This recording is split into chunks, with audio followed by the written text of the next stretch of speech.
On number 5, this is our function. So this is talking about the rate of growth. So part A wants us to graph it. So if you graph this, and I'll do it on the standard window, this is S and G, and I'll go -10 to 10.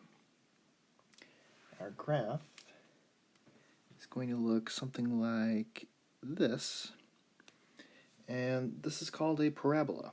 So this section in general is called quadratic functions.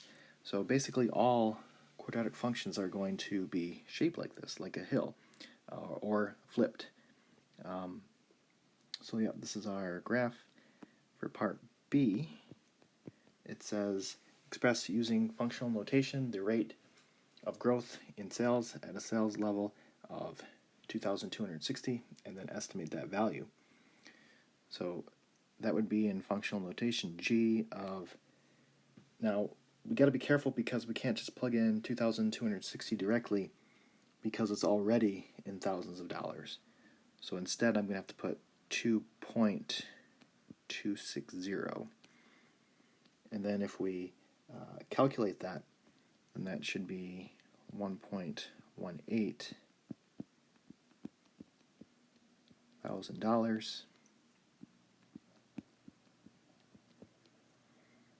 This is per year.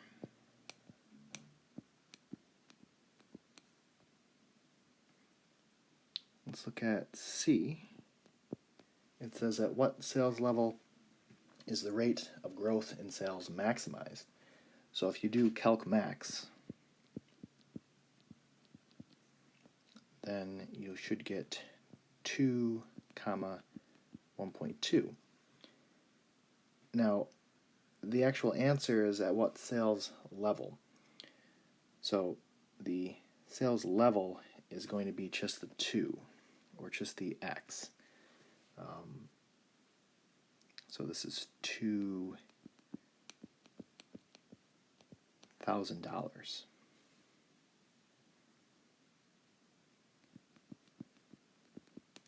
We don't need to put the y coordinate because that's actually the g coordinate, and that is the rate of growth. So they don't actually want the rate of growth. They're asking where is that maximized, or at what sales level. So they actually just want you to report S, or the sales level.